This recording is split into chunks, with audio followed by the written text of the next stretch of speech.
The hosts feel it would be a little unkind to present this podcast without just a word of friendly warning. We are about to unfold the story of Frankenstein, a man of science who sought to create a man after his own image without reckoning upon God. It is one of the strangest tales ever told. It deals with the two great mysteries of creation, life and death. I think it will thrill you. It may shock you. It might even horrify you. So if any of you feel that you do not care to subject your nerves to such a strain, now's your chance to. Well, we've warned you.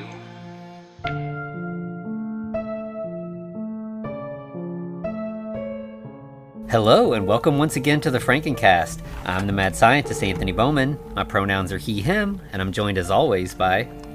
the pure essence of the early 90s, that is, Derek Velasquez. My pronouns are also he, him. Yes.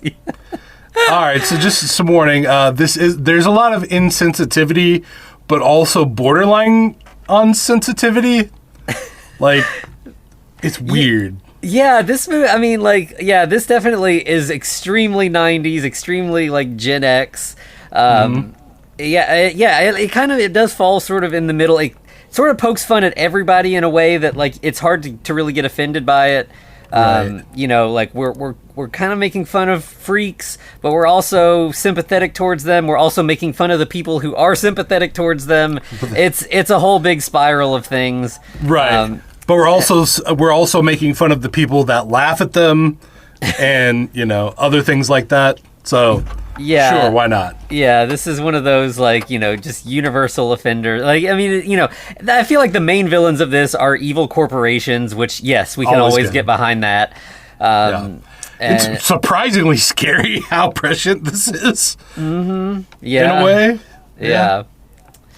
I guess it's always been going on. It's just, we just recently actually confronted it as a society, I think. Yeah. Maybe, I don't know.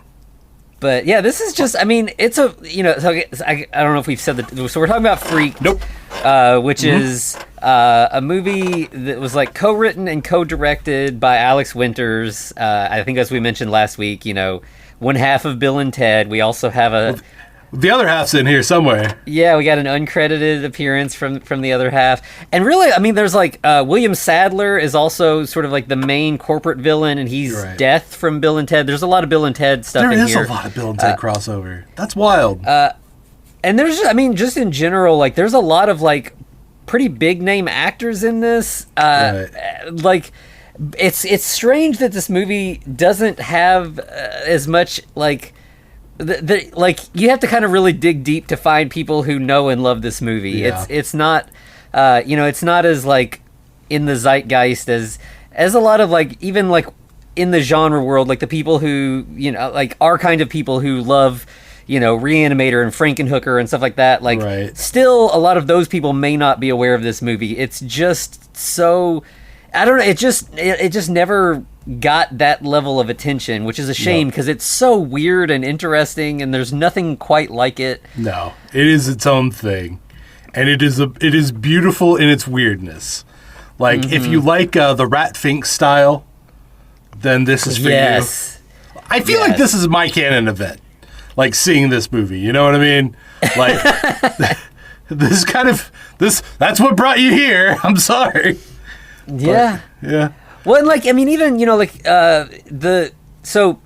Screaming Mad George, who, we love, he's done so many things we've watched on here. Yep. He designed all of the creatures in this.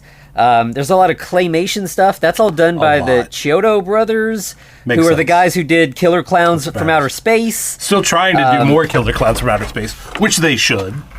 Yeah, and I also saw, so the opening title sequence, which we'll talk about here in a second, the artist I didn't recognize him, but he did the art, and then it was animated by Will Vinton, who we've previously discussed on the Patreon. He did like a Halloween special that we talked about, and he mostly did like animation for children or stuff that was kind of like in, sort of in between children and adults. But like here, he's doing some like, psychedelic MTV freak out stuff. It is this is very much MTV like adjacent.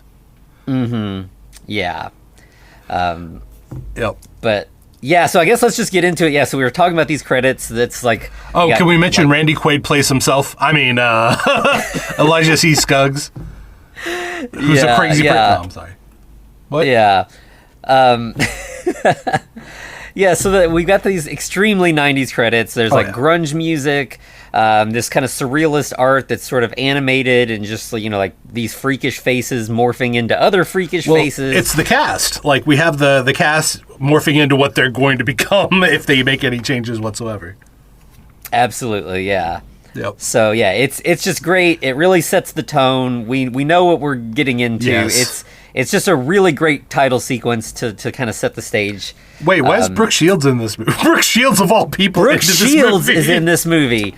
And she's great in it. Like, she just really nails this sort of, like, vapid sort of, like, TV talk show host thing. Yeah. Just really good stuff. Yeah.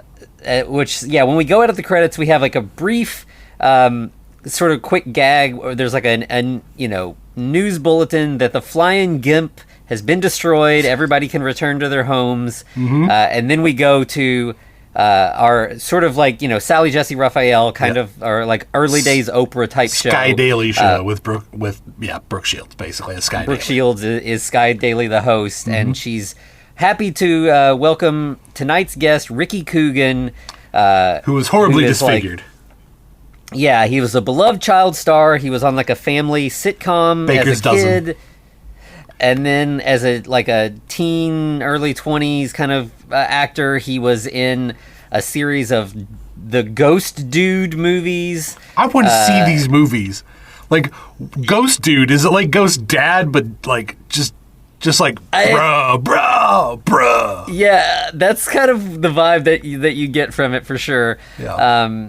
And he's here after his horrible disfigurement to reveal himself to the public for the first time. Mm-hmm. But we have him in silhouette at first, and he looks really freakish. His head is not symmetrical, got weird growths coming out of it, little hairy things sticking out. But in shadow we cannot see him. Right. And he's here to tell the story of how he came to be disfigured. It all started when he was recruited to be a spokesman for the EES, the Everything Except Shoes Corporation. Okay, that's fair. I mean, it's a multinational conglomeration. Mm-hmm. They exist. Yeah. They're everywhere. Yeah, and so we go to this meeting where he's talking to William Sadler. William Sadler, who's like the CEO. I don't know that they ever say his name, but the credits call him Dick Bryan. Oh, okay. Well, he has another name that we're going to find out a little bit later. We'll talk about that when it happens. But yeah, he wants Ricky to do a Banana Republic for Zygote 25. So yes, they're going to send him to South America. This is a fertilizer that was it was banned in the U.S. and also Europe. But the farmers down in South America, they're loving this stuff. It's changing the world down there, and we're really proud and happy to be able to serve this population that needs this. Right. And we want you to go down there and do like a goodwill tour. And at first he's like, I don't know, this sounds sketchy. And they're like, what about $2 million? He's like, $2 million, that's... Also, let's get our head scientist, Juan Valdez, in on this. And the guy's like, dude, like, I don't know if it's actual commentary on, like, just white, like, culture. But he's like, dude, my name's George Ramirez. Like, it sounds similar, but it's not. Yeah. And, like, he's like, oh, yeah, sorry. But then, like, immediately after that, he's like, Juan here's going to tell you more. And he just glares at him like, you don't fucking say, well, like, you're Juan if I say you're Juan, Pretty much, yeah. And the plan is you're going down to Santa Flan, which I thought that was a pretty good joke. Okay. Yeah, it's named after the patron saint of... Creamy desserts. Creamy desserts, yeah. There's no Santa Flan. Don't even think about it. And so, like, of course... George Ramirez is talking about like, yeah, he's been working with it in Santa Flan. Perfectly safe. It's going really well. And then as he's talking, his voice starts getting more and more high pitched, and then he starts shrinking. And they just get like a slightly actors. smaller actor, and then a little person, and then an even littler little person, and then eventually I think he's a child by the end of it. Well, with a no, little he's still fake an old mustache. man. He's still an older guy, but it's just the littlest person they could get, I guess. Yeah. So yeah, like clearly something's wrong with him because of Zygrot. Yeah. This is when they do the two. Yeah. And if he's like, I don't know, let me think, and then like, how about 5 million? They don't even give him time to think, like, Right. and he's like, okay, 5, sure, Well, okay, I'll do it for 5. Literally all of his advisors, like his manager, I'm guessing his spiritual advisor, and everyone's still like, nope, don't do this. Don't do this.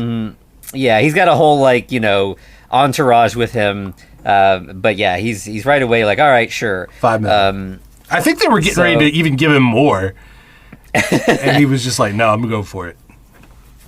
So we immediately cut to the plane ride to Santa Flan, where we find out Ricky is joined by his friend Ernie. Ernie is a definite 90s that guy actor. I mean, I don't think I've seen him in anything recently, but like, holy shit, that dude was everywhere in the 90s. And yeah, he has a talent for playing this exact role, like the scummy dirtbag best friend. 100%. So like we Michael meet him Stornyav. That's the guy. Oh, okay, gotcha. Yeah. We're introduced to him. He's like harassing the flight attendants. He's got like a rubber mannequin hand sticking out of the zipper of his pants. And he's like making all these kind of weird dick jokes and whatever about this hand. He sits down, and then we find out that in addition, there's also Morgan Fairchild is just a flight attendant for a second. In cameo. Just a cameo, yeah. By the way, we also get a joke about the in-flight movie being Blue Lagoon, and of course Brooke Shields, who was in Blue Lagoon, Return to Blue Lagoon, said, "Oh yeah, I heard that sucked." Like, yeah. What a good sport. Absolutely. Yeah, everybody in this is just like really willing to kind of debase themselves and be like ridiculous. They're just really game, and that's great. Like it makes this movie more fun. Like it looks like everybody in it is having a good time. Right. So Morgan Fairchild goes to like look in the overhead luggage compartment and is like, is this where your luggage is? Is this your drawer? Yeah, we'll get. So we're introduced to Ricky's super fan, Stewie Gluck, who is this weird looking kid. I mean, he's a little freckly kid that they've put like bad fake teeth and bad like giant fake ears. You know who this fucking kid is? Like, all right. No. So check this out. Like, the actual actor, I don't think they're anybody like huge. Maybe I'll go back and look here in a moment. But he is absolutely that fucking kid from the Oscar Mayer's hot dog ad. Like, your mom lets you have 2. Like, that's this kid. Okay. If you look up that meme, sorry. And but like the long running gag is everybody who encounters this kid just calls him a troll. Right. And yeah, he's just a slightly awkward, nerdy kid who is like obsessed with Ricky. And like he wants Ricky's autograph. He's like, he found this rare, picture that he wants signed. And then he's also like, Ricky, why are you becoming a spokesman for Zygrot? Like, I thought you were better than that. And Ricky's like, I swear I'm still a good guy. I just I couldn't pass up this opportunity. Right, as he lines the kid up to basically get ran over by a cart and knocked out of the plane. Yeah, he gets hit by the snack cart. The escape hatch flies open. He gets sucked out, and then a stewardess just goes over and just closes the door back. Right. And Ricky is like excited that this like probably 12-year-old boy has just been sucked out of a plane. Yeah. So yeah, we're definitely getting the vibe that Ricky sucks. Like he's very selfish. He's not interested in anybody but himself and any ways for him to get more fame and more money. That's all he cares about. Exactly. Oh, by the way, the kid, his only other main acting role was the one kid in Hook. I believe in you, Peter. The little curly head kid. That's him. That's him. Oh, okay. Yeah. So once we get this like just really kind of silly throwaway gag where like we have voiceover of Ricky and Ernie talking about landing in in Santa Flan, and we see a plane landing, and when the plane touches down, it just explodes. Right. And then we see that they're standing on the runway like, oh, I'm glad we landed before that plane. That would have been a mess. That would have been awful, right?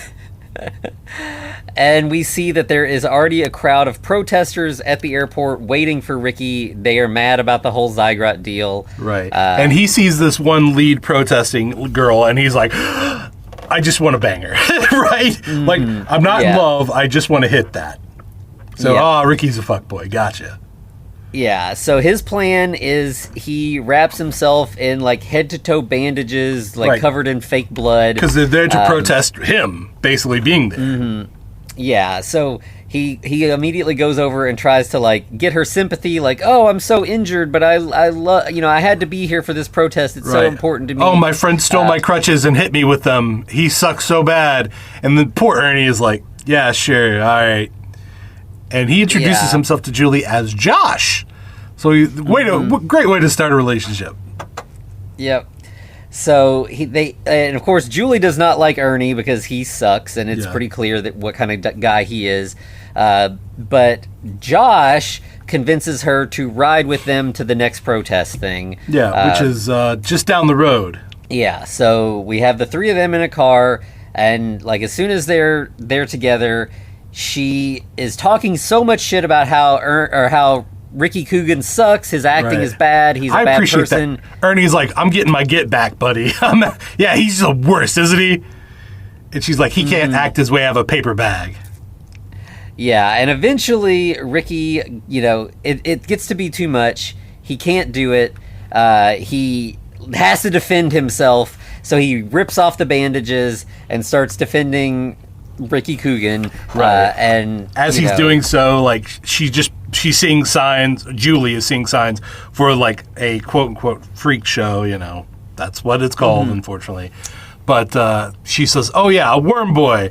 He's like, well, yeah, I'm not some kind of... And she's like, dog man or anything like that. He's like, okay, all right. And then what's the last thing she says? The last... So it's, the human worm, the astounding dog boy, and the incredible frog man. Right. He's like, oh, you're just being ridiculous. Yeah. And so... But then she's like, a freak show? I love freak shows. Let's do it. Let's go to it. And Ricky and Ernie are like, okay, I guess it gives us a chance to keep hanging out with this girl, whatever. Right. By the way, the entire time she's like talking about him being into human suffering and like, how much she's morally superior to him. And then also she wants to go to the freak show. Yeah. So when we get to the freak show, I mean, it's a classic, roadside attraction, but like, cranked to 11, like just giant. There's a giant papier-mâché head of Ernest Scruggs, the proprietor of the show. Man, he looks an awful lot like Randy Quaid. Yeah. And one of the great things, everything is spelled wrong on all the signs, and it's just really, like, Freaks is even spelled wrong 2 or 3 different ways. Mostly it's Freekz. That's usually what you see. Yeah. Eventually, they're kind of like, I don't know if this is, like, this place seems kind of weird and sketchy. And then Elijah Scruggs pops out, and he's here to, like, convince them to go along with it. And they're like, it looks like a place for, weirdos and mutant. And he's like, we've got plenty of freaks. Right. No weirdos. This is, this is a family show. Unless you count me. It's like, I need to leave. I'm in danger. Yeah. But Ricky's not intimidated by him. He's like, you just look like a regular old dumb shit redneck to me. I mean, he's not wrong. Yeah. And Julie, she kind of gets, like, again, she's very, like, high and mighty. Like we said, this movie is it's making fun of the evil corporation and the vain actors, but it's also making fun of the protesters who, like, are too like high and mighty. It seems like she might be a little performative, maybe. Mm-hmm.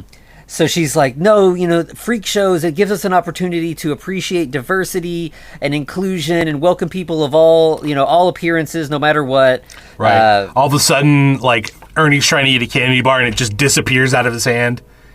And it's like, what? Yeah, and we meet Scruggs' assistant, Mr. Toad, who, has a frog tongue. Yeah. He steals he steals a candy bar. He steals something else. A cigarette.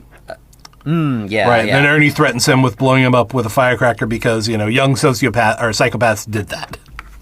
Yeah, would blow up frogs. So yeah, that's. And then Scruggs is like, so the next whole big show from the Freaks is actually not till tomorrow. But in the meantime, I have a special exhibit in my shed if you want to take a tour. And everyone's like, sure, okay. Now, so we just have to them be go ominous, in the shed. as they go inside, Toad eats a rabbit, just to like, oh, these are bad people. And we get this great sort of like triple fake out where like as they go inside and then we have Scruggs closing the door slowly, looking out into the camera with an evil laugh. And it's like, oh no, something's going to be... And then we see that, no, actually Scruggs is just reading a Family Circus comic and he knows they're, it's the same joke over and over again, but he just can't get enough. They're just so classic. And that's why he's laughing. But then we see actually he has them all strapped down to mad science slabs. So it is a villainous moment. Yep. He goes into his villain monologue, which is that he doesn't just display freaks. He makes freaks. Oh, no. Yeah. He's an artist, like Michelangelo. He looks at a guy like Kevin Costner and sees a giant peach grub that can apparently fart a song. Yeah. What do you say? Brudano? Yeah, I can't remember what song he says, but yeah, he says, Michelangelo can look at a stone and see the sculpture within, and I have the same gift, but for freaks. Yeah.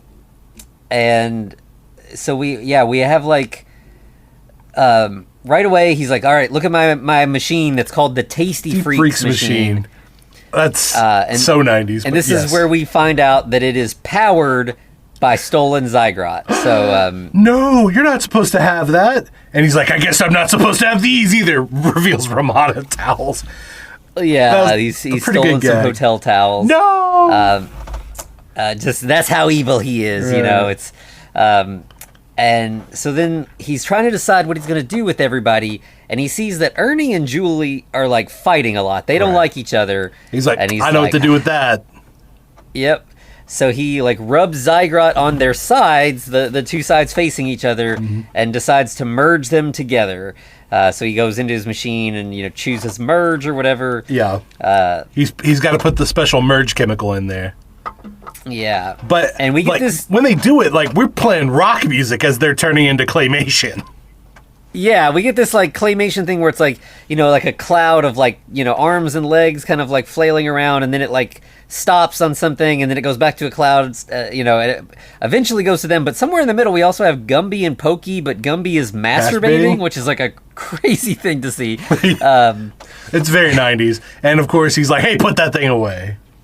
And of course, so the end result, as we would, expect, is a two-headed creature that is, Julie's head, Ernie's head, and then like one arm and leg from each of them. Right. Basically, they're split down the middle, right? Like almost, is Siamese twins the right word?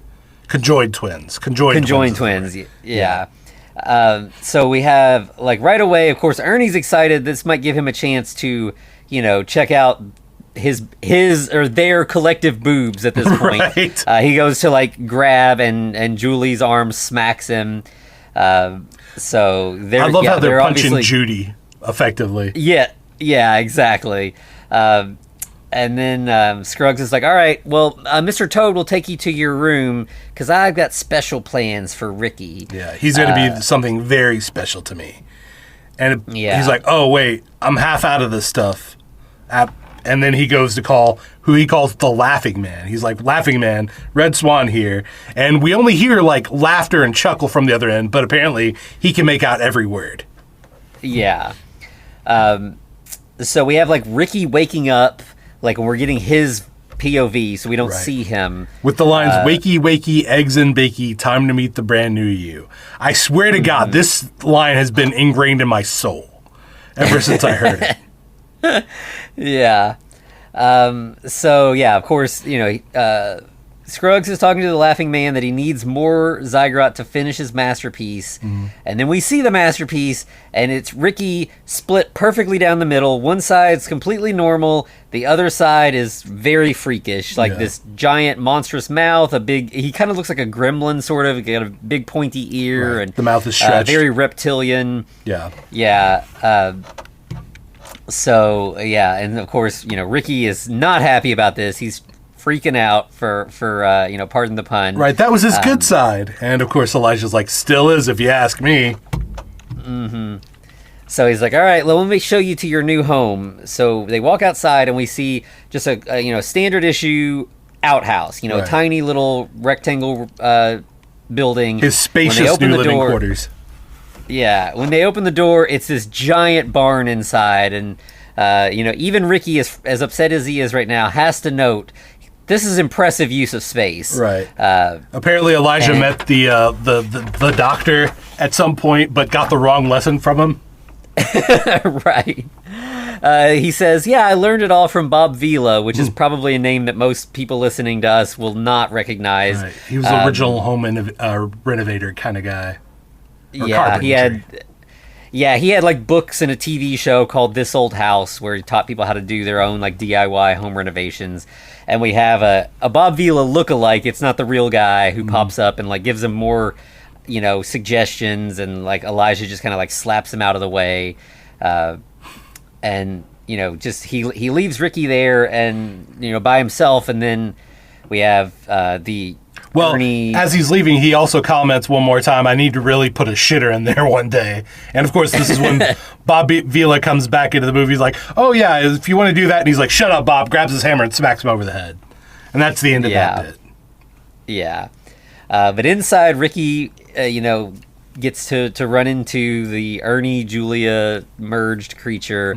And they're arguing right away. And when Ricky steps out of the shadows and Ernie sees him, he just projectile vomiting everywhere. And Julie is like, this is, it's really cruel of you to respond this way. We need to get rid of the social myth of beauty. Everybody, everything is acceptable. And then she sees him, and she's like, she oh also shit. starts barking. Right, exactly. So exposing her hypocrisy just a little bit. But hey, now it's time to introduce one of the main characters that is uncredited, Keanu Reeves as Ortiz, the dog boy. Yeah, and he's sort of the leader of the freaks. Julie calls him the top dog. And Ricky's like, how many freaks are there here? And he's like, I'll answer that in a minute, but first let me ask you. Who starred in Exorcist 2? The Heretic. Yeah, and Ricky's like, what? And he's like, let's go to the board. And we do Hollywood Squares. Hollywood Squares, which is probably another reference that a lot of people aren't familiar with anymore. Yeah. So it's like, an elaborate game show that's like a tic-tac-toe board where people like, answer questions and interact with like celebrities that are on, in the tic-tac-toe squares. Right. But here it's the various freaks. So we're introduced to, the worm, Nosy the Nose Man, who is just, a guy with a giant nose. Yeah. Cowboy, who is both a cow and a boy. I feel like there was a joke that came way later, but anyway, my mom was counting. Anyway, my father was boy, or my father was. Anyway, yeah. Then the bearded lady, played by Mr. Fucking T. It's actually Mr. T, not Mr. Fucking T, but still, Yeah, Mr. T with just like a little bit of makeup on, still talking in the gruff Mr. T voice. Right. What you talking about, boo? Yeah. We also have Sockhead, which is like a human body, but with like a sock puppet sticking out of its neck, voiced by Bobcat Goldthwait. Which I don't know if a lot of people would recognize him, because like he's mostly behind the scenes now. He's like a director. Yeah, he's directed a couple sort of like art house, like dark comedy kind of movies. Yeah. But he originally was like a very wacky comedian who like his shtick was like yelling a lot. Right. But he was pretty funny, but like just kind of like a weirdo. He was. Yeah, well, it's also his cadence. Like he kind of had a weird speaking voice, Yeah. It was yelling, but it was something beyond just yelling. Right. Then we also meet the Eternal Flame, which is a guy just with flame coming out of his ass.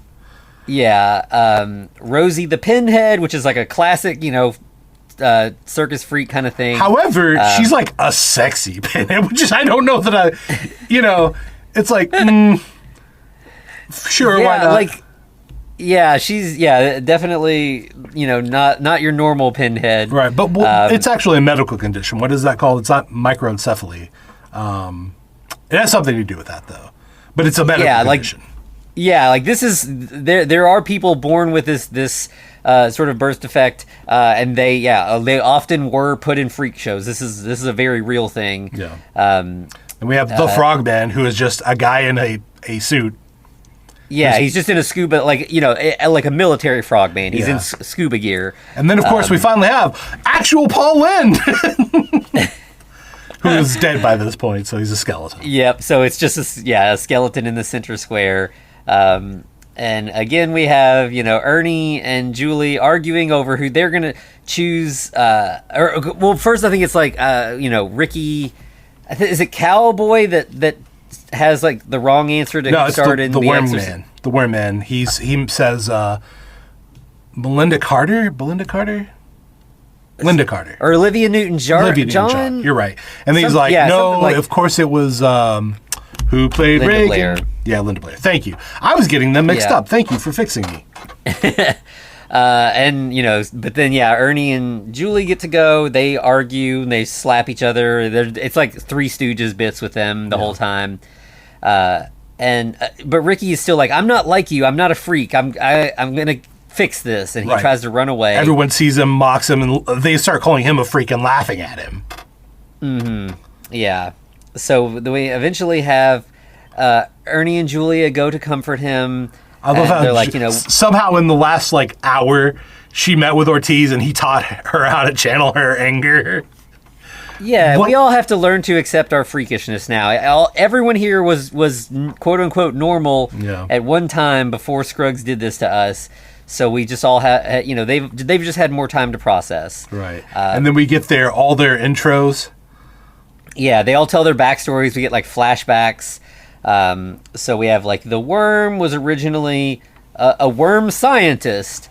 He was obsessed with worms. He was looking for a particular worm. Mm-hmm. And so Scruggs turned him into it. And at first he was like, it's pretty cool. I finally get to really get into the headspace of these things I've been studying for so long. It was then I couldn't great. wipe my butt. And it really sucked. Yeah, now the whole thing's just a fucking headache. Then we get the Sockhead backstory, which we see actual Bobcat Goldthwait. He's a tourist. He was like, I was a tourist. I was trying to fish, and then Elijah turned me into a sock puppet. And he's like, sorry, I'm not a great storyteller. So his flashback's very short. Now, Mr. T is both controversial in this, I think, but also accepting, but in the end it kind of goes back and not so great. I had a hard time, not fully understanding the trans experience. Right. It was hard to decide how to feel about this. Right. But it mostly does. It doesn't really. Yeah. The bearded lady is not really the butt of the joke, and seems happy with her situation. Right. So it's so the bit here is that he was a trucker. Well, when he was a trucker. So I guess it was better to say she, but she meets Scuggs. And he's like, hey, you'd look better without a dick. And she's like, oh, I'm going to punch you in the face. But then he's like, no. I mean, to make you feel better. And and you could keep the beard. Yeah. And then he immediately, she immediately hugs him. Yeah. So it seems like this is what the bearded lady, deep down inside, she was always a bearded lady. She just couldn't be that. And Scuggs helped her. This seems like the one sort of success story here where and when it comes back to the present, Mr. T, in full long beard, makeup, and everything, says, now I can say this to the whole world. This is who I am. I am woman. I like me. Yeah. And so it seems kind of great. It seems like this is perfect. But at the end, I think we're going to go back to something negative. Yeah, yeah. So yeah, like like after this scene, I wrote in my notes, positive trans representation question mark like Yeah. and then we get the next one. We see just a hammer laying on the ground, and Right. there's a brief shimmery flashback where we see a wrench hanging on the wall and Scruggs picking it up and being like and then Right. go back to the hammer. So like You turn the wrench into a hammer? Oh no. yeah, and everybody's like wiping their eyes when we go back to the present, like, oh man, that's a rough story. Like, Yeah. yeah, again, this movie seems like it's so silly at points that like it's hard to really take offense at anything, whether the idea of, you know, defects making you a freak, or even this sort of like hazy trans narrative. Like, it all seems like we're just being silly. We're having a good time here. This poor hammer was once a wrench. Like, we've all been changed in some way. So yeah, it's never taking itself too seriously. So it's Right. hard to be get too angry. offended. Yeah. But Yeah. they're all basically like, yeah, so Ricky, you have to come to terms with who you are now. This is you. And he doesn't want to accept it. Yeah. Cut to Ortiz getting freaky with Julie while Ernie's like, hey man, get off of me a little bit, please. Yeah, which this is a really great gag. Like, he's kind of like trying to lean away while they're, like Ortiz is like actually on top of the Julie side of things. Yeah. Then we have Ricky sitting alone, and he's like, just maybe ES, they you know, surely they'll come and rescue me. Like, Yeah. I'm important to them. I'm their spokesperson. Right. And then we get a sort of a strange development. There's a ghostly specter, a tiny version of Stewie floating. Right, Stewie's a force ghost? I thought he survived the fall, right? Yeah. Yeah, and he's like, wait, what are you doing here? And Cowboy shows up, and like, he can't see Stewie, but he's like, wait, are you seeing like a ghostly figure? And Ricky's like, yeah. Wow, He's that's like, a powerful form of ESP. Yeah, some of us developed this. So like, I think, does he say Nosy is able to smell the future or something like that? You know, something kind of silly like that. Sockhead has If you can- ESPN. Which he's just, sports TV. Yeah. But if you've developed a psychic bond, then you must have found your true soulmate, and you should really lean into that. Like, Right, Ricky's this like, could oh, be fuck, something- Stewie's my soulmate. And Stewie's like, yeah, I'm Ricky Coogan's soulmate. That's awesome. Yeah. And the Cowboy is also like, you know, this could be your way to escape. Like, if you really lean into this and develop this ability, you might be able to reach out and contact him, and this could save everything. And sure enough, we cut to America, where Stewie he like writes down what he's learned. Draws a and- poor picture of Ricky Coogan as the Beast Boy, I think is what he's getting called. Yeah. And, you know, he originally goes to, like, the New York Times and the Washington Post and, you know, various, you know, respectable publications. Right, and the gag we is just- every time he gets thrown through the door, the glass door. Yeah, we just see a glass door with various newspaper logos, and then he just erupts out of the glass, hits, you know, lands face first. Then we go to the next one. And finally, he ends up at the Weekly World News. Another thing that may not really resonate with some people listening. This was Right. like a classic tabloid. This is where we had like the Bat Boy and like This is where the Daily Wire started. Anyway, it's just my opinion. Nowadays, tabloids are mostly like celebrity gossip, but this was a sort of a freak show you could buy, you know, in the grocery checkout line. You know, it was lots of UFO stories and ghosts. And Someone just, had like, babies with UFOs, or were possessed by devils, or had UFO or devil babies via UFO. There was a lot of wild stuff, man. Yeah. And so, of course, they're interested in the story. They would love to publish this, and they're like, all right, well, we'll see you later. And he's like, I can show myself out. And he just dives through the window, lands face first. A great capper to that gag. Right. And then, of course, he we see him with the newspaper, or at least the tabloid. It's like, all right, finally, we can get Ricky rescued. It'll be great. And then he gets picked up by a bunch of goons, corporate goons.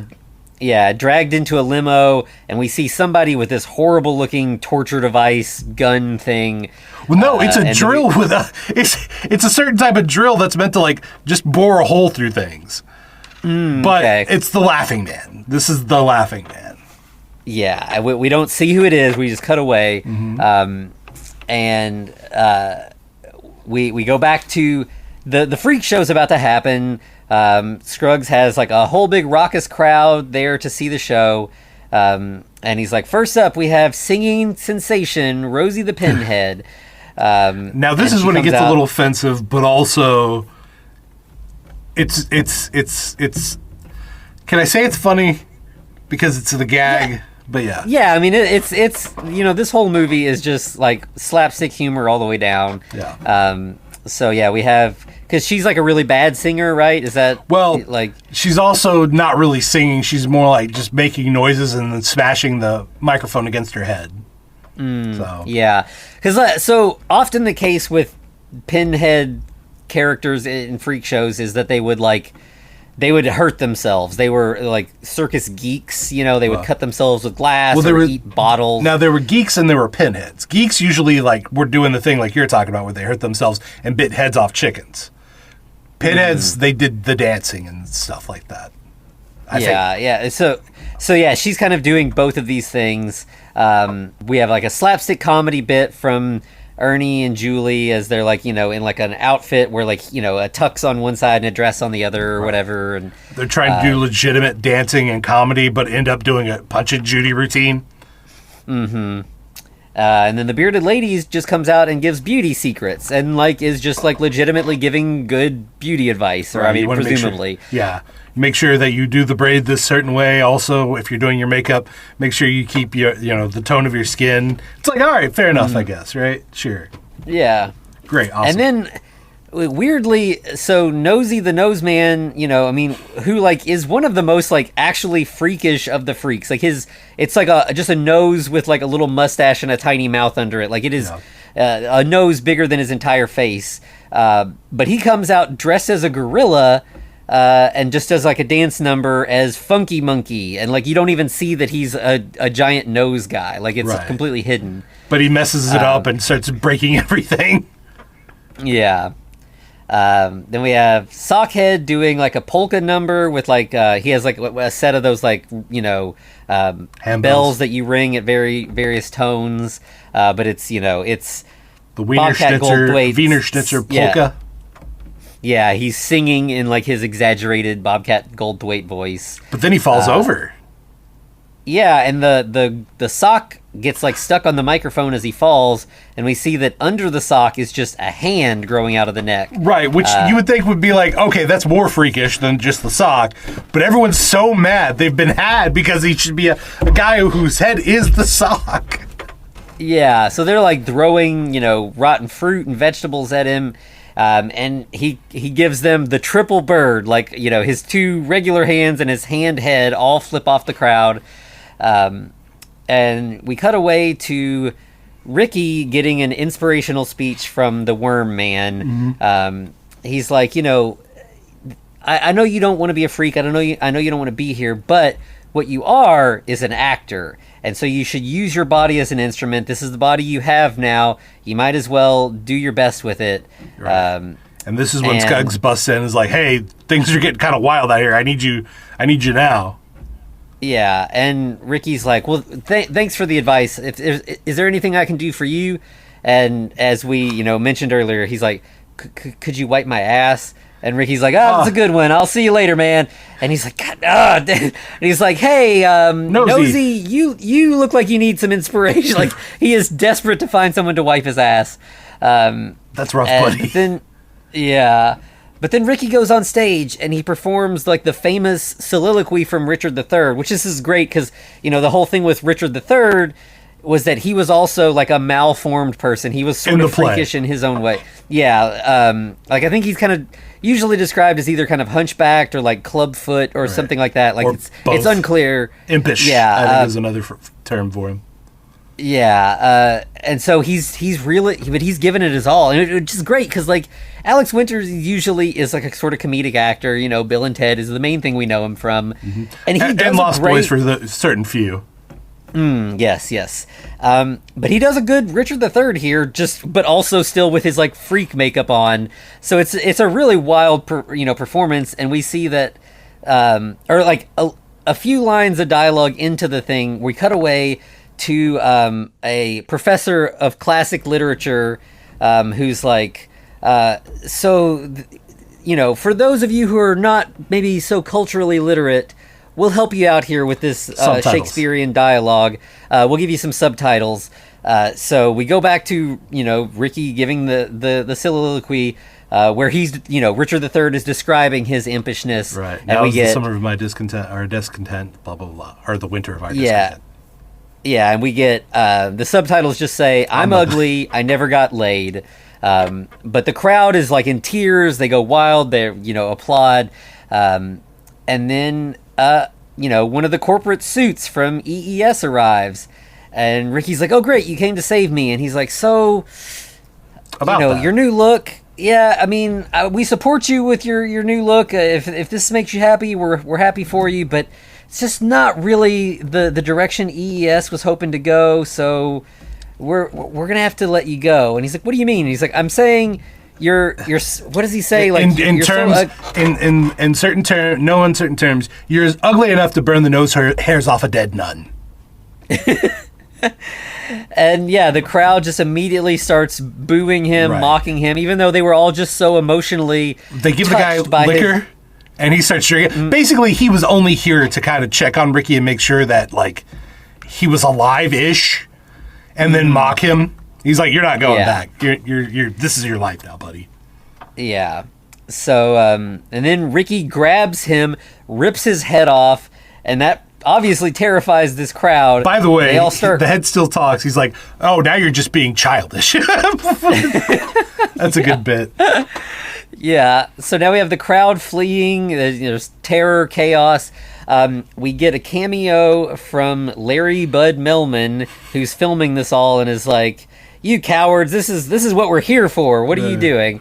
I don't know. This is again probably this movie is so 90s that I feel like we're having to explain a lot of things that might not resonate with people. So Larry Bud Melman, that's not even his real name. I forget his real name.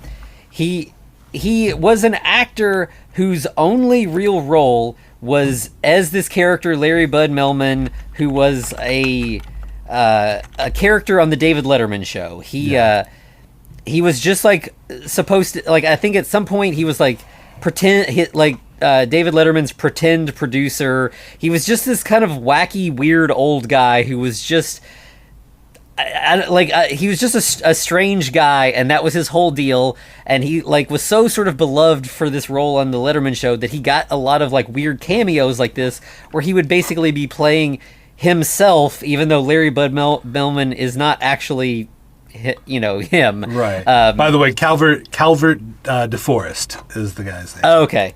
Yes. And like, I think in fact at some point, like, David Letterman kind of like moved from network to network. I think there was a certain point where like they lost the rights to the name Larry Bud Melman, and he actually just still did the same character but as Calvert DeForest. Yeah. But he was just, and apparently was just like a super cool guy. Like him and David Letterman became like best friends from this sort of odd role and everything. And I think he died maybe in like, I don't know, I want to say like, I was around there. And like Letterman gave this like really like heartfelt, like speech about him and stuff like that. It just seemed like he was just a really, really great guy. And so it's cool that he just found this really niche thing that he was able to do and just like live off of it. So made it a career. Yeah. So it was really great kind of just seeing him in his element here. We'll get another cameo from him later, but just a very 90s thing to be in this movie. It was just perfect.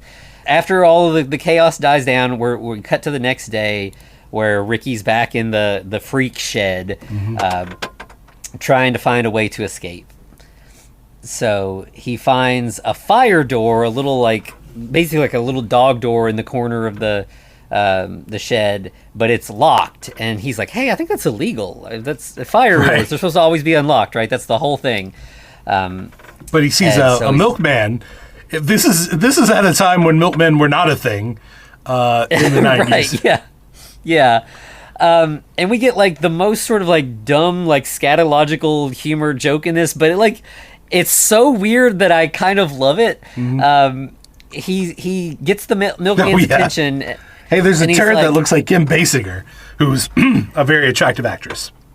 Yeah, Slash and mom. the milkman's like, if I had a nickel for every time somebody promised me that, and he's like, she's naked too, and he's like, really? Okay, okay, and he's like, so the milkman unlocks the fire door from the outside. He crawls inside, and we just have the camera from outside, and he's like, hey, this is just a regular turd. I mean, it kind of And then looks we like hear- Winona Ryder. Which, Right. And then we just hear like commotion, and then Ricky comes out of the fire door in the milkman uniform. He runs to the milk truck and can't, like, he doesn't have the keys, so he can't get it started. all right. Then he runs to a car that isn't locked, or it's completely locked. Sorry. Then he goes to a bike that's got a bike lock on it, and then he goes to another car that won't. He goes to several things. Yeah. None of them work. One is a boat that has the freaking, what's it called? The club. It. The club, yeah. But Yeah, it's which actually is a like, bar. yeah. Why couldn't they call it a bar? Because that's all it is. Yeah. It's not a club.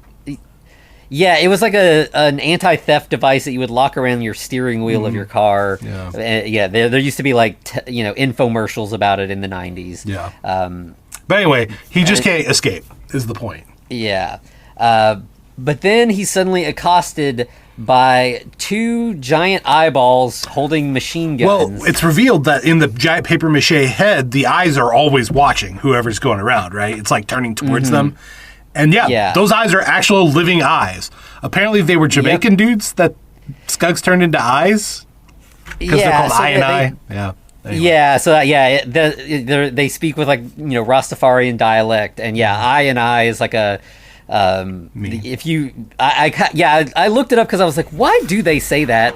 And you can go down a whole big rabbit hole. There's a whole sort of specific Rastafarian dialect language with a lot of specific terms that they use to connect themselves to like the universe and like this concept of like that we are connected to God and we are God at the same time. And so that's why it's I and I. It is me and it is also you and it is also God. So but because they're two eyeballs, I and I, it's it's a pretty good gag actually. And like doesn't seem like it's I don't think it's offensive in any way. I think it's it is referring to this actual sort of like many things in this movie, it's getting really fucking close, but it doesn't quite get there.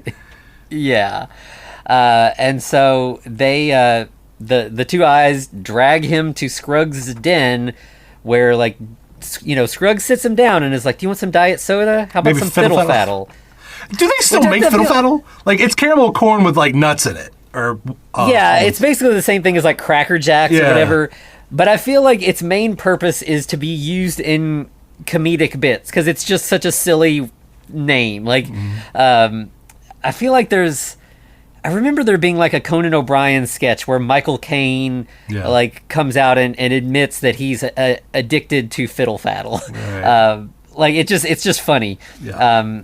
And Ricky's like, so aren't you gonna like kill me or something? Like I caused this big riot. I killed that guy and everything. And he's like, yeah, sure, it'd be fun to kill you and all, but Beast Boy's a hit. Right. I've got big plans for you.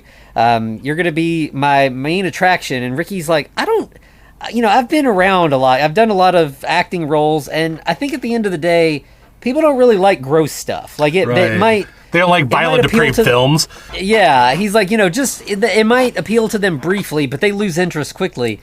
And Scruggs is like, then how do you explain the success of Jake and the Fat Man? Right. Which is just a cop drama. Yeah, it was just a cop drama. It was not in any way gross. It was just, sort of, it was just a popular show from the time. Yeah.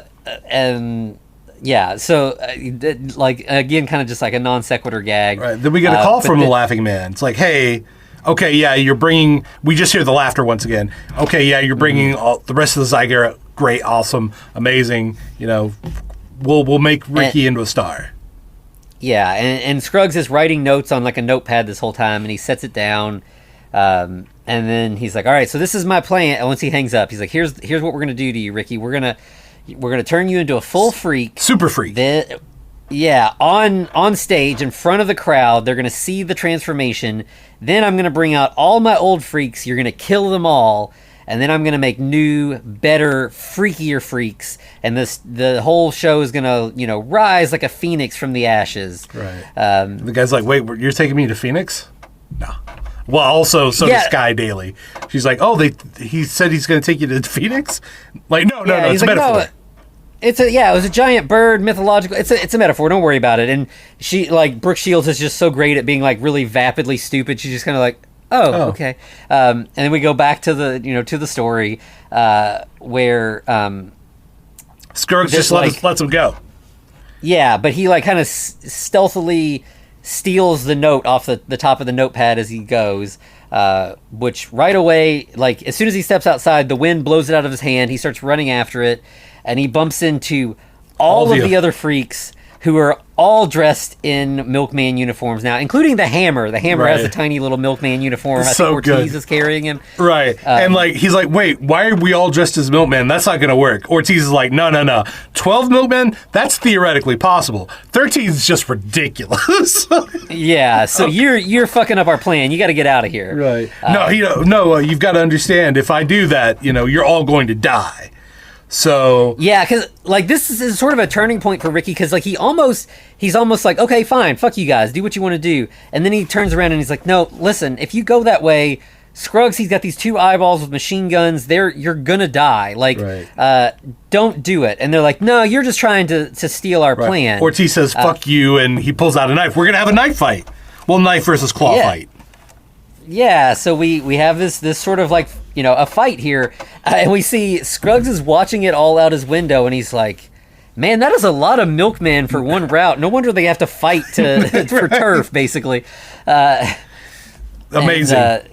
And then we see Ortiz in the middle of the fight gets distracted by a squirrel. Of course, dog he runs boy off. Humor. And the eyeballs chase him. Yep, they chase him, and it looks like they kill him. And so everybody's like, oh, shit, you were right. Yeah, everyone's like, oh, the eyes are real. Yeah, maybe we were wrong about you. And Julie even is like, yeah, maybe you're a good guy, Ricky. Maybe, all of the protest stuff, maybe I was wrong. And, Ricky's like, yeah, I was just trying to help. And Ernie's like, oh, great, now Ricky and Julie are going to try to fuck, like, I'm going to have to deal. And he's like, oh, well, I mean, at least we get a new position. Right. He used to bang with his bro. So that's great, I guess. Yeah. Yeah, but of course she punches him and knocks them both out. Mm-hmm. Then we get to another joke. Oh, sorry. They're in the shed where Ernie and Julie are fooling with a stick of what is it called? It's the deodorant. Oh, yeah. Strong enough for a man, but secret. Strong enough for a man, but made for a woman. That's the whole joke, right? Because they're both technically both. Yeah. Yeah. So then Ricky shows them the note he stole from Scruggs, and like it starts with like, I don't know, like grocery list kind of jokes and stuff. But the end of it is that he's ordering a massive shipment of Zygrot. So they're like, okay, that must be the plan. Right. So he gets everybody together, and he's like, all right, so here's the plan that we're going to come up with. And then all of a sudden, everyone else takes the plan from him. And they're like, the worm guy specifically is like, oh, yeah. So we'll take the stuff and, like, alter it and make you a good super freak. That way you'll only want to kill him and not us. Mm-hmm. And, the whole time, like, Ricky keeps interjecting and then, like, oh, and then we'll do this, and then we'll do this. Yeah. And by the end of it, they're like... That's a great plan, man. He's like, yeah, great work. And he's like, well, actually, I had a different plan, but I think yours might be better. And they're like, well, what was your plan? And he's like... I was just going to, like, order some sea monkeys and train them to shoot people. Yeah, and they're like, okay, well, we'll go with ours then. Yeah. So... we get a training montage. Yeah, which is, this is so good. It's such a, like, we have, like, a classic, like, hair metal song that is about the freaks. Like, it's, unique to the movie. Mm-hmm. And we get all of them doing their work. We get these, like... cross-section shots of them, like, digging out from under their shed towards Scruggs' house. Right. They're milking the cowboy for some reason. I don't know what they're planning on doing with that, but sure. Yeah. So everything seems to be going well. But then, like, right as, like, the montage ends, everybody's about to go, get into position. Elijah said, turn the damn music off. The music was diegetic, apparently. Yeah. So then Sockhead's like, I don't know if we can do this, man. I'm really scared. And he starts like freaking out, like he's gonna run outside. And I see him. They pop in and they just shoot him. You know, they blast him with machine guns. He falls down, and you know, is like the other freaks like go over and they pull the sock off him. And it seems like, you know, when you like unbutton a guy's shirt when he's like dying and he's bleeding everywhere or whatever, and we see that the hand is like blood stained. Well, it's spitting out blood. That's such a good little thing, a good little touch. Yeah, and you know, earlier he said he wasn't a good storyteller, but here he's like, I just want to say, and everybody's like leaning in. He's like, oh, I'm not forget much it. I'm not much for dying, and he just, you know, the hand just flops over. Oh no, we lost one of our freaks. Yeah. So we see, while that's been going on, Ricky, Julie, and Ernie and Worm Man have gotten into the you know, freak lab. Right. As they're going underneath the area, though, we see another cross section or vertical section, anyway, where Mr. Toad is just sitting by a tree and he just gobbles up a giant fucking bird. Yeah. So they go to mess with the freak making machine, which is like this 8-bit kind of silly thing. They're like, oh, this is high tech stuff here. Right. And it's just shots of them in 8-bit. Yeah. And as soon as Ricky starts messing with it, a really loud alarm goes off, and then we see directly above them, Elijah is watching like a cops type show. Right. And there's like a siren on the TV, so it works out that he doesn't hear them because he's watching the show. You know, yeah. So Ricky turns the volume down real quick, and he's like, "Okay, sorry, we got to no be more fuck ups. Careful." Yeah. And then immediately knocks over a styrofoam cup, and Scruggs is like, "That was a styrofoam cup." Yeah, which makes no sound. Obviously, it's like a pin dropping. Right. So now he's walking around trying to find the source of the noise. While, you know, they're frantically trying to get stuff done. They're collecting this green slime. And a can of Bustelo. Yeah. A classic 90s instant coffee brand. And, yeah, so it's like, you know, they get the goop at the very last second. Scruggs is, like, having trouble opening the door because he was eating popcorn and his hands are greasy. So they dive back into the floor at the very last second, but Ricky drops the can and it rolls away and he can't reach it. Yeah, so he has to escape. Yeah, without the thing they came there for. Oh no. So Scruggs comes in, he finds the styrofoam cup, he's like, oh, this is bad for the environment, and he crushes it. Right. This guy's worried about what's good for the environment. That's pretty solid. Yeah. So Ricky arrives back in the barn, and he's like, hey, guys. And everyone's like, all right, good. You're here. We've got the stuff. We can go through with our plan. He's like, well, turns out I left the ointment or the green goo behind. However, I did find macaroons. Enough for everybody. Yeah, and they just throw a big macaroon party. Which is fun. But the worm guy doesn't partake because he doesn't like macaroons. Yeah. So we cut to, like, the next morning. Everybody's, like, you know, like, we just see the aftermath of the party. It's, like, chaos in the shed. Everybody's waking up. You know, it looks like they've been, like, drinking, but they're all, like, holding macaroons. And so, you know, it's very silly. They're sugar drunk. Yeah. But they wake up because a bunch of EES trucks arrive, and they're there delivering the Zygrot.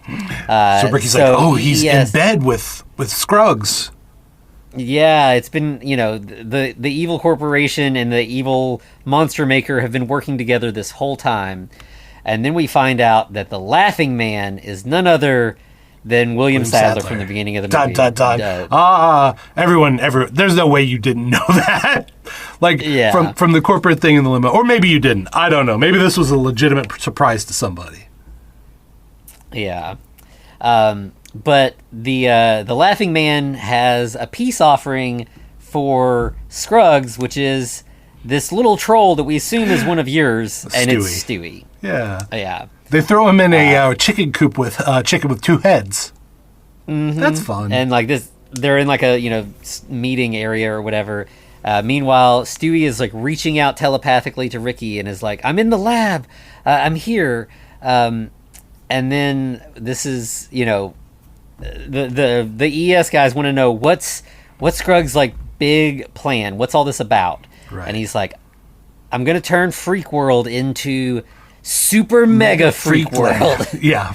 And he's like, yeah. But by the way, he has a miniature model of Freak World, and then he's like, there's this massive model over to the side. He walks over, rips it off. It is just the exact same models, but bigger.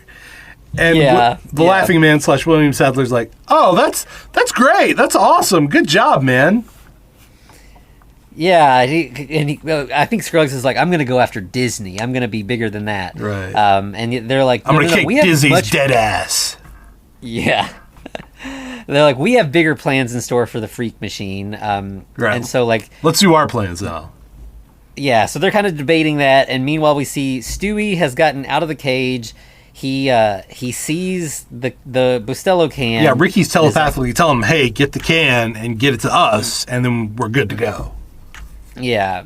So, like, he's crawling around on the floor, and it's one of those things where, like, he is so like, everyone should be seeing him, but they're so heatedly arguing that they somehow aren't. He's walking across Scruggs' legs at points, and he just turns and looks at William Sadler, and William Sadler is almost, like, flirting with him. So he's like, oh, it's that. That's going down. Yeah. And so then we find out what EES's actual plan is, which is to make special freaks that would be perfect working machines. Right. This feels so dystopian and so close to like the Amazon situation. Yeah. These are going to be people with extra arms and no genitals or digestive systems. The drone workers won't have any of that. Now, the steward or the secretaries will have massive racks. They will also have 6 arms. But yeah, that's for the corporate people. The corporate people get sex. All the lower people don't. Yeah, and Scruggs is like, I don't know, it's just Jeff, this wasn't something you should have aspired to, bro. Right, yeah. And they're like, but there's like a guy giving this speech, just like one of the goons from EES, and he's like, and you know what? Why would we even stop at consumer products? We can make a whole new consumer with some well-placed drops in the water supply, and bingo, it's a whole new master race. Yeah, busting out the MR word. That's great. That's good for you guys. We know you're the bad guys when you say that, or at least we did know you were the bad guys then. Now people are like, oh, that's an idea. Yeah. Yeah. So Scruggs is like, this guy's good, and Sadler's like, yeah, we lured him away from Pepsi. Hey. Yeah. Should have been Coke. Anyway. Yeah, so everybody's excited about this evil plan. We didn't say earlier, there's like the board of EAS is like a bunch of old guys in suits. And earlier puppeting. we had we had a vote, and like when William Sadler raised his hand, they all also did with like strings around their wrists. And we reveal that he has a lever that he's pulling basically to get them to do anything. Yeah, but because this time now they like... That's still going on today, which sucks. Mm-hmm, yeah. He puppets them to make them all clap at these great plans. And then we just cut away to, it's time for the show. The Ricky's out on stage, everything's getting ready to happen. And Stewie keeps trying to reach out telepathically. He's like, I'm here in the crowd, I've got the can. Right, where in the crowd are you? Yeah, and so Stewie jumps up and he's like, I'm here. And there's a guy behind him who's annoyed that this kid like interrupting, the show. So he takes the can away and dumps it on Stewie's head. No, but that's not a bad thing technically, because it does turn Stewie into a mega super freak, but also a goodish one. And we kind of like, they've been calling him a troll this whole time, so he becomes this sort of like troll-like monster. Right, and the biker tries to stab him with a knife, and the knife just bends. Mm-hmm. So, yeah, he just beats the shit out of that guy. Then I come in. He, like... They shoot him. Throws them. They try to shoot him. Yeah, no effect. He's just unstoppable. And then Toad appears and starts, like, trying to... he's going to, like, use his tongue. But this is when Ernie busts out the firecracker. Yeah, sort of like... we never actually saw it earlier, but it's sort of a Chekhov's firecracker joke, at least. And we, like... he swallows the firecracker, explodes.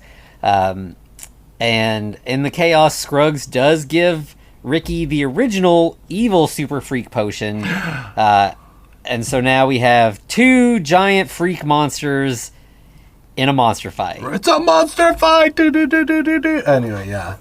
That's great. Yeah. But I do like how, like, Ernie's like, oh no, we got to stop this. But Julie's like, yeah, kick his ass. So. Yeah. So while all this is going on, the ES suits are like taking the machine. They're like, this is proprietary. We own the copyrights and the patents and everything. Scuzz is like, I knew you motherfuckers were going to do this. Yeah. So to kind of get revenge, he sprays them and like basically the whole crowd with more Zygrot. Yeah. And we have mostly riot. just the suits, but yeah. Mm-hmm. So we have the crowd trying to flee again. We got Larry Bud Melman again filming the chaos. He's like, you cowards, we came for this shit. Yeah. So the monster fight sort of continues. And then we see the ES suits all kind of melt into this claymation blob that then just turns into a shoe? Giant shoe. Yeah, because they're everything except shoes. Now and they're everything. They are just a shoe. Yep. Yeah. I guess they're everything but, or they're shoes without anything else, I guess. Anyway, At this point, Sky Daily says, whoa. Dude, you've been talking for 90 minutes. We've got to go to commercial. Yeah. And then we get a commercial, which is great. It's Machismo! Canned cheese. For real men. Yeah, it looks like a beer can, and a hand comes in and squeezes it, and just like cheese whiz oozes out everywhere. Like guys, like, this was a joke in the 90s, but it probably would be a real thing nowadays. Yeah. Yeah, there's so much, like... It reminded me sort of Liquid Death, which like I know there's a whole like reason behind this, and like they do it's called some marketing cool stuff or whatever. Yeah, but like it's like this isn't your grandpa's water. This is cool water for tough guys. Right. We got a skull on the can. Right. Even though it's just canned water, which that's kind of weird anyway, but still. Yeah, it's so ridiculous. Yeah. But yeah, so here we come back from commercial. And we have, the monster fight continues, and it looks like Ricky's going to win and kill the good Stewie troll. He has like a wrought iron fence, like, what are they called? Not posts, but like a bar with a spike on the end of it. Like almost a spear. But then he hears in his mind Cowboy's voice saying, let him into your heart, your heart. Your heart. And it's Cowboy just saying that over and over again. Yeah, standing right next to him. And so it works, and he like hugs Stewie instead. Right. I love you, Ricky. And Scruggs is like, you can't refuse an order. I made you. I'm your commander. And Ricky's like, nah. And so he's like getting ready to fight Scruggs. Well, Scruggs like, he's like, I'm going to kick your ass, and he starts punching him really hard, like in the stomach. But he keeps going, but quickly just fades. He's like, and then Ricky's like, okay, well, time to end this. He smashes him on the head, and we hear crack. So he's broken Scuggs' spine. Yeah. And then he's about to finish the job, and Scruggs is like, you don't want to kill me because I have an antidote, and, you'll never get it if you kill me. And he's like, all right, let's hear about it. And he's like, well, I baked it into a perfect batch of macaroons. And then everyone's like, oh, we ate those. We're good. Yeah, everything's fine. Kill him. So he kicks him in the balls, and he flies through the ceiling, and smashes back down through the ceiling into a vat of Zygrot. Right, but then he jumps out, and he looks suspiciously like Sky Daily. Yeah, like leaps out of it, sort of like Jason Voorhees out of the lake style. But gets shot immediately to death. Hey, it's the FBI. Yeah. They did one good thing this time. Good job, guys. Yeah, they're like, we're glad you finally handled this situation. You'll definitely get a medal from the vice president for this. Right. Not the actual president. They're like, we saw the Weekly World News article, and we knew we've been following after it ever since. Right. But we get a Men in Black joke, basically, where they're like, first we had to deal with, what was it, the Bat Boy, and then the house that dripped blood, and all this satanic possession stuff. So it's like, oh, we use that to solve problems. Yeah. And then we cut back to the present, where, like, Sky's like, oh yeah, she's like yawning. She's like, that was a great story. And then we see the audience is all asleep. Yeah. And then we hear like the producer talking in Sky's earpiece, and they're like, we just fixed Coogan's light. So it wasn't that they were trying to keep him, hidden. It was broken. The spotlight was broken. So we turn it on, and he's perfectly normal. Yeah. He's just sitting in front of a cactus that made him look freakish. Yeah, that looked like his freakish silhouette. That's amazing. Yeah. Now it's time to show everybody off who's been fixed, quote unquote. And the first one is the bearded lady is back to Mr. T. Is that good or bad? That feels bad though. Like why would they? It's the weird one. It's like I don't I guess this is a he. I don't know how to pronoun this character. Here's what I think they should have done. They should have taken a lady and given her like the Mr. T haircut, I guess, and then be like, oh yeah, they had gender confirmation surgery. Yeah, this is the true version of this character. Yeah. Or they could have dodged it by we have the human worm come out and he's still a worm because, as we said earlier, he does not like macaroons and didn't eat one. So the bearded lady probably should have been that. Yeah, and everything could have been happy. But of course, we want the gag of that he's still suffering. He still can't wipe his ass. He's still a worm. Yeah, because that's funnier, I guess. Yeah. And Ortiz shows up. He's not dead. He's still Dog Boy. Yeah, but of course, he wasn't there for the macaroon party, so he's still Dog Boy. And Sky is like, so you're saying that when all this went down, Scruggs turned into a freak that looked just like me? Well, yeah. Like, yeah. But he had huge, hideous feet, and they turned down huge, hideous feet. Has huge, yeah. And, she's like, I'm going to drink your blood or something, and starts like, trying to attack them again. Sky was Scuggs the whole time. Yeah, but immediately gets riddled with bullets again and falls down. Julie and this shot time him. It's Julie. Yeah, she comes out and she's not merged with Ernie anymore. And she runs out and kisses Ricky. Everything's happy, and they're like, "Oh, it's all over. Everything's good now." Right. Scuggs screams it has a machete. When did he get a machete? Yeah, and this time he gets shot up by Ernie, and he's like, "Yeah, come on, guys. Like that wasn't totally predictable." Right. We knew what was going to happen. We also have Stewie come out. He was also post macaroon, so he's a giant monster still, but he seems kind of cool with it. He's like happy about it. And then we get, a classic kind of dumb ending here where Ricky's like, I learned something today.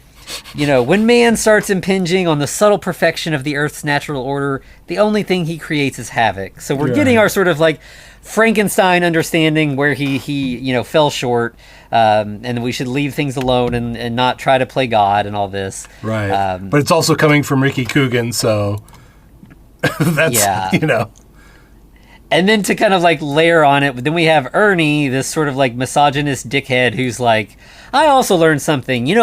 Men and women truly are equals, and the human spirit transcends gender. Right, we're all the same, effectively. And then Julie just punches him in the mouth and is like, shut up.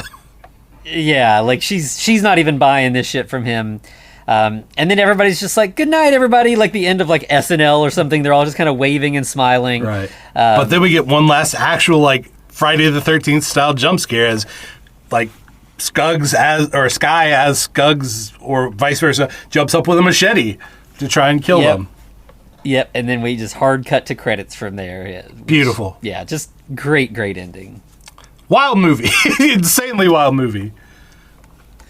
Yeah, absolutely just ridiculous. I did hear that there's going to be like a super deluxe reissue of it coming out later this year, and I really hope that this like really it blows up and everybody's like rediscovers this like lost classic, because it's so good. Like I have a really old DVD copy of it that I found on eBay. I might have to pick up this special new edition just because like it's so good. It's so weird. It's like it's just a really great time. It's its own thing for sure. Yeah, and as we kind of said, like even all the stuff that's like a little gray area stuff, it never feels too mean. It's never punching down. I'm really not sure how how we should land on how things went with the bearded lady. But it never feels, the bearded lady is never being mocked, at least, no matter where in the process she is. So good on them for that, especially for the 90s. I mean, the 90s was a rough time. The 90s was still making fun of gay people. Like, trans people were just not even on their, like, they were just, the butt of a joke.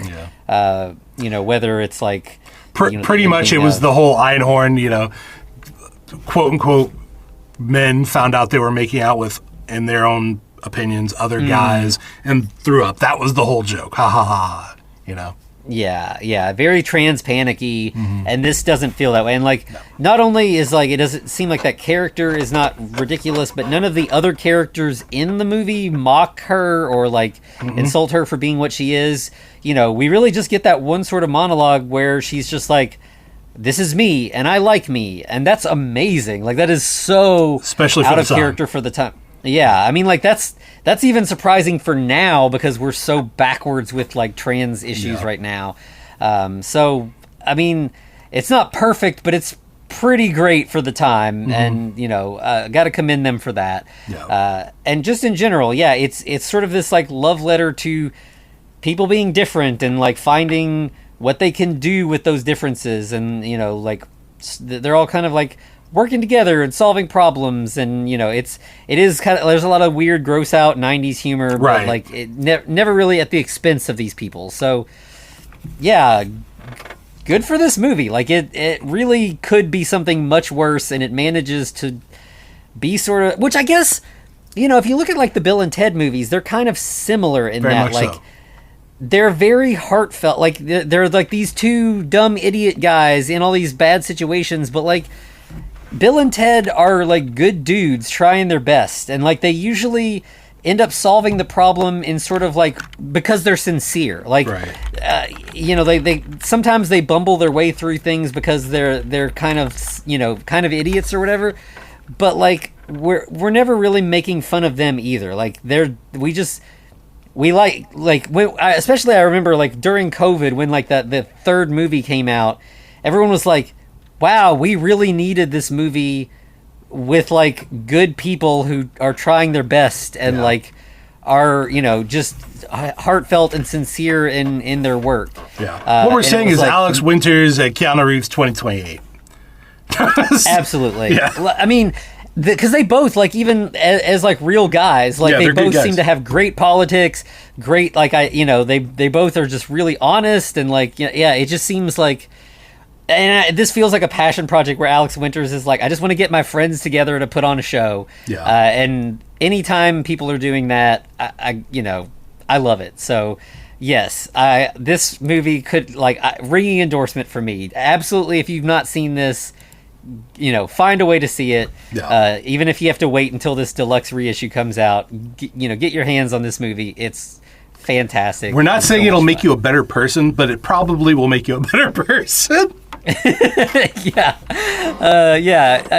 would not have expected that we're going to become evangelists for the movie Freaked, but yes, this is this is my soapbox for today. Uh-oh. Go see this movie. You won't regret it. It's absolutely worth your time. Yeah, absolutely. All right, so anything else we have to say about it other than go watch this damn movie and have your canon event too? Yeah, absolutely. I think that covers it. Perfect. All right, Anthony, let's stick in the realm of more mad science, and maybe we can go back to an island. It's summer, something little relaxing. Maybe an island of lost souls. Yeah. So join us next week. This is obviously another. We recently were at Blood Island doing a sort of Dr. Moreau thing.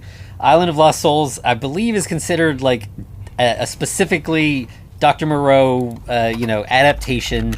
I believe it was the first one, and it's this is a rare sort of cinema classic kind of. We tend to do trashy stuff. I believe this movie has a Criterion release even, but it's been quite a while since I've seen it, so I'm excited to get into some more Dr. Moreau type stuff. Exactly. Not to be confused with the Carnival of Souls. That's just down the road.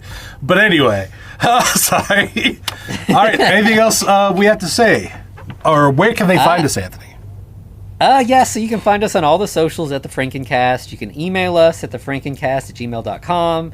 We're also over on YouTube. And, of course, you can always find us at patreon.com/thefrankencast, where we got all kinds of strange odds and ends. If you liked us talking about Freaked, like that's, we're always doing stuff that's a little outside of the normal scope of things, and there's plenty of that over there. Things that are even more weird that wouldn't fit onto the main feed. So we'd love to have you over there. And it's pretty wild considering we just talked about Freaked. But anyway, yeah. Right, yeah, exactly. We're going even further outside of the zone of normal stuff over there. And yeah, you get a bonus episode every week. So we'd love to have you. Absolutely. Well, anything else to be said? I think that's it. To be continued. Looks like you survived another episode. The Frankencast is a production of FCR Media. It's hosted by Anthony Bowman and Eric Velasquez. Follow us on Twitter at The Frankencast, or send us a letter at thefrankencast@gmail.com. Our cover art is by Amanda Keller. You can find her at Keller Illustrations on Instagram. Our theme music is by Vivek Abhishek. Thanks for listening.